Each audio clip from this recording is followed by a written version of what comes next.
producer. You led yourself to this. You never should. This should be taught in. My good friend Ebony always said, season 13 of RHONJ is already being taught in Black studies at higher, learning college universities. I think Bravo should be taught. I've said it twice. Bravo should be taught two things. Bravo should be taught in marketing courses like at Wharton Business School. It is such, it's a, I don't know what they did. It is so amazing.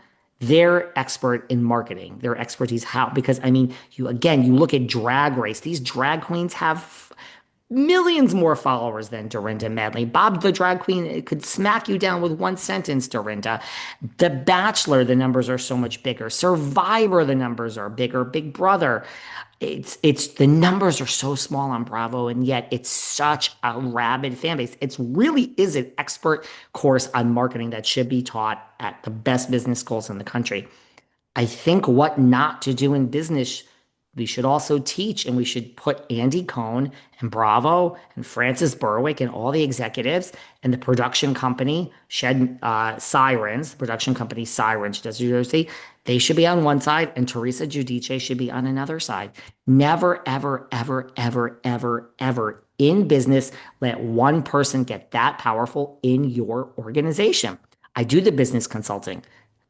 Slip into the DMs. Let's get it going. If you don't want to book a package, you don't need 7 sessions. We could do one-offs. I have so many one-offs, and then people come back. It's great. I have a great little community of people that I consult with, and I love you all. And people, when someone slips in and they say, I just reached a new milestone in the podcast, it really does make me happy.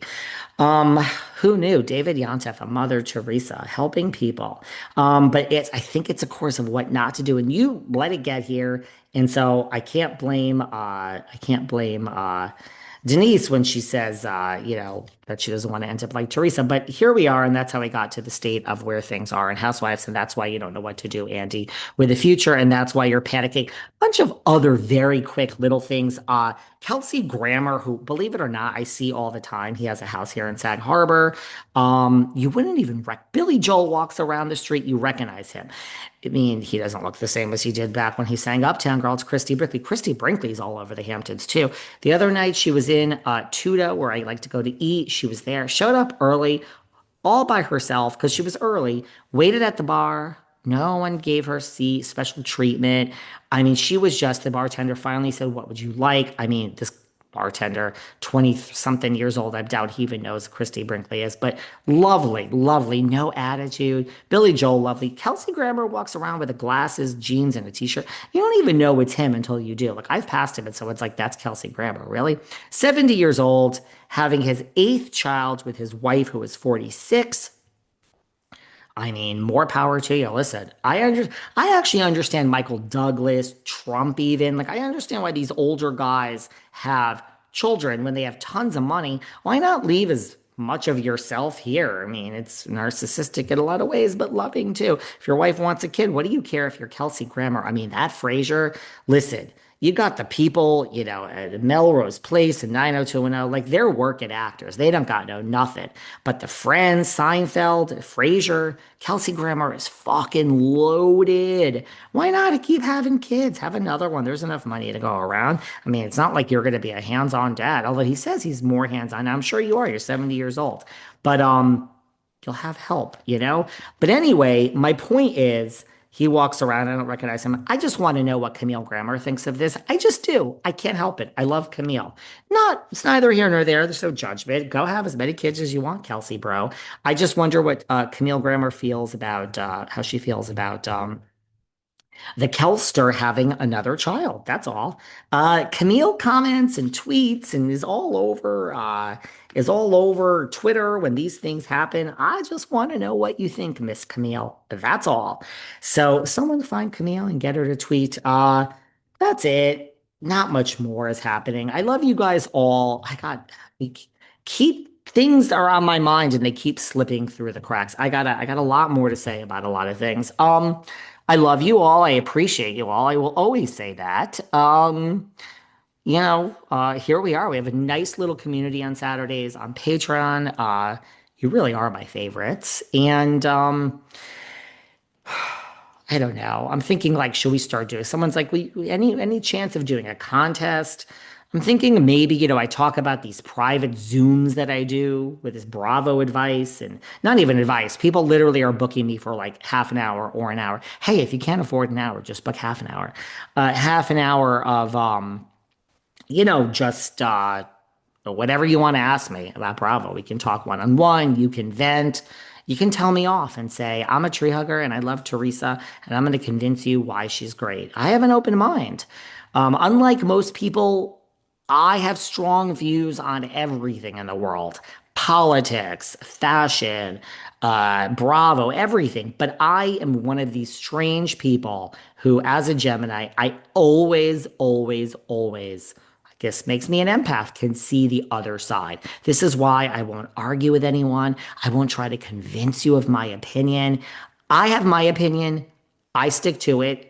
I doubt you'll change my mind, but I love hearing other people's opinion on everything: business, politics, life. I mean, the way to raise your children. I say hit them in the back of the head and get them out there. You're sick, get out of the fucking bed and go to school.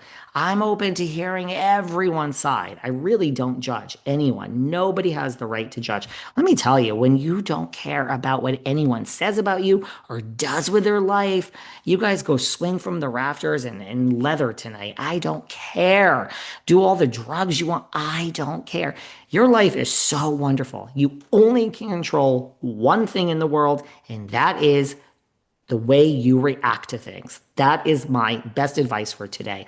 Whatever is going to happen around you, your mother is going to piss you off, your boyfriend, someone's going to say something about Teresa, dude, whatever it is, the only thing you can control is the way you think. Don't waste your breath trying to convince someone else. You won't. It's just endless. I know everyone wants to hear your self talk. People, by the way, all day in Patreon are like, thank you for responding. Thank you for responding. You're the only content creator who responds. I don't know. To me, that is the job. The nasty people get blocked, but you don't get blocked for disagreeing. And I feel as long as I could and I have the time, why not respond? We're a community. I'm just driving the bus. It's not all about me. It's not all about how wonderful and fabulous I am. We're a community here, you know? So I find it shocking that other content creators don't respond to you guys on a regular basis. I mean, isn't that what it is? Like, aren't we all in this together? I don't know. Do they think that they're so fabulous and famous?